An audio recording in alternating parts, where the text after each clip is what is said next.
पूर्वी आता काय, आता राहिलं नाही ते, आता मशीन आले लाकडं तोडायला, आहे का नाही. पूर्वीचे लोक काय करायचे, लाकडं तोडायचे, लाकडं तोडायचे आणि बऱ्याच काही गोष्टी पूर्वी कोळशावर चालायच्या, आहे का नाही. हॉटेलमध्ये कोळशे लागायचे, जे नाही का हॉटेलला स्वयंपाकाला कोळशावर चालायचे, बरेच काही धंदे असायचे. एक लाकूड तोड्या होता आणि त्या लाकूड तोड्याने काय केलं, तो जंगलात जायचा, लाकडं तोडायचा आणि गावात आणून त्याचे कोळशे बनवायचा आणि विकायचा. हा त्याचा रोजचा दिनक्रम चाललेला होता बाबा. आणि दिनक्रम चाललेला असताना त्या लाकूड तोडण्याने एक दिवस काय केलं, जंगलामध्ये गेला, लाकडं तोडत असताना त्याच्या लक्षात आलं की या जंगलामध्ये आपल्या या राज्याचा राजा शिकारीला आला. कशासाठी सांगतोय की आपल्याला दिलंय पण कळलेलं नाही. लक्षात ठेवा, मुद्दा लक्षात ठेवा. भगवंताने आपल्याला शरीर दिलंय, नरदेह दिलाय, पण आपल्याला कळला नाही. त्या लाकूड तोडण्याने काय केलं, ह्या राजा आपल्याकडे आलाय आणि मग त्याने काय केलं, लाकडं तोडायचे बाबा सोडून दिले आणि राजाला भेटावं म्हणून राजाकडे चालला.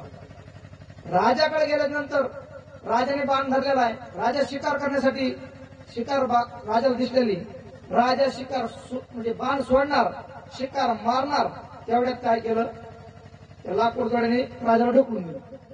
राजाला राग आला, महाराज अरे मी या राज्याचा राजा आहे, तू कोण आहे, मला ओळखत, मी तुला ओळखत नाही, तुम्हाला डायरेक्ट ढकलून दिलं.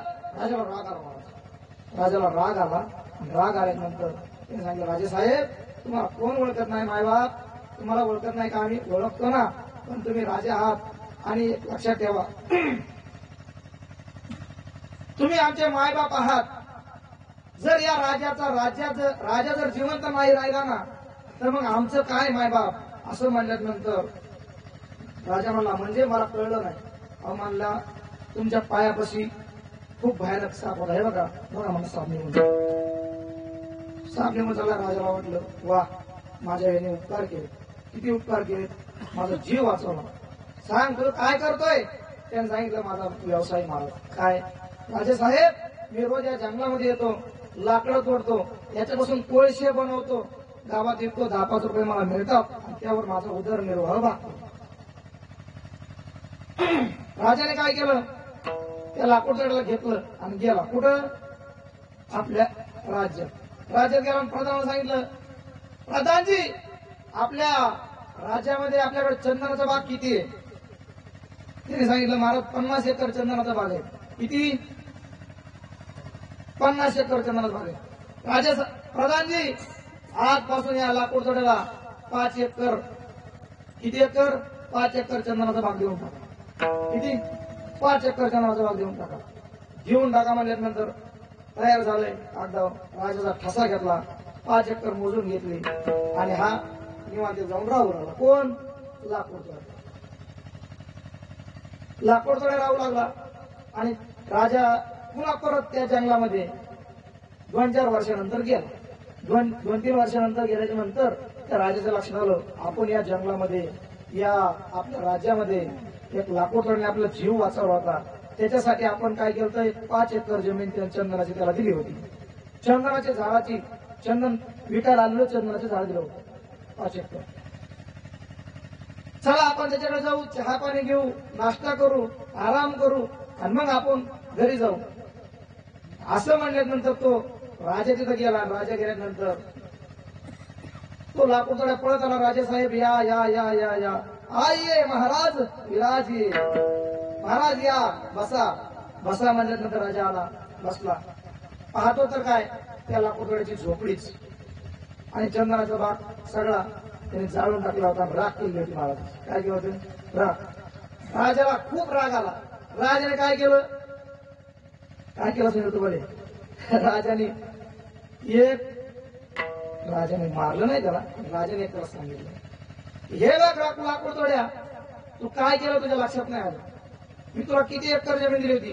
राजासाहेब तुम्ही अजिबात रागवायचं नाही मला. तुम्ही आता मोजून घ्या, 5 एकर पेक्षा 1 फूट बी लांब जर घेतला असेल तर तुम्ही म्हणता ती शिक्षा भोगायला तयार आहे. अरे बाबा, तू अजून 1 एकर घेतला तरी चाललं असतं, तुला माफ केलं असतं, पण तू काय केलंय. अहो राजेसाहेब, तुमचे माझ्या खूप उपकार झाले. उपकार झाले कसे रे. त्यांनी सांगितलं, राजेसाहेब पूर्वी काय करायचो, उठायचो, जंगलात जायचो, डोक्यावर मोळी आणायचो, त्याचे कोळशे करायचो आणि विकायचो आणि मग माझं उदरनिर्वाह भागायचं. आता काय झालं राजेसाहेब, तुम्ही मला इथंच 5 एकरच्या चंदनाचा भाग दिला, मी इथंच तोडतो आणि कोळशे करून विकतो. लोक मला पहिल्यापेक्षा थोडे जास्त पैसे देतात. खूप उपकार झाले राजेसाहेब तुमचे. असं म्हणल्यावर राजाने काम केलं. म्हणजे एक सांग मला, या 5 एकर मध्ये तुला जेवढं चंदनाचं झाड दिलंय ना, त्यापैकी काहीतरी शिल्लक आहे का? म्हणजे आहे ना, काय शिल्लक आहे? हे काय कुऱ्हाडीचं दांड आहे म्हणजे हातभर. किती आहे? हातभर कुऱ्हाडीचं दांडा आण म्हणजे इकडे जा, म्हणजे शेजारच्या गावात चंदनाचा व्यापारी त्याच्याकडे जा आणि एवढ्या दांड्याचे किती पैसे येतील विचारून. तो गेला आणि विचारला त्या व्यापाऱ्याला की राजेसाहेबांनी मला तुमच्याकडे पाठवलंय. हो व्यापारी बाबा, मला सांगा याचे पैसे किती होतील? ते म्हणले अरे तुझ्याकडे किती चंदन? त्याने सांगितलं काही नाही, एवढा दांडा राहिलाय. ते सांगितलं एवढ्या दांडीचे तुम्ही 10,000 रुपये देईन तुला. किती? मग त्याने डोक्याला हात लावला. काय केलं त्यांनी? काय केलं होतं बाबा? कोळसे केले. काय याचे? मी कोणा सांगतो त्याला? कुठे सांगायला का? मला काय गोळ्या सांगत का? सांगायला कोणाचं मी? तुमचं माझं सांगायला लागलोय. भगवंताने आपल्याला काय केलंय? नरदेह दिलाय. कारण की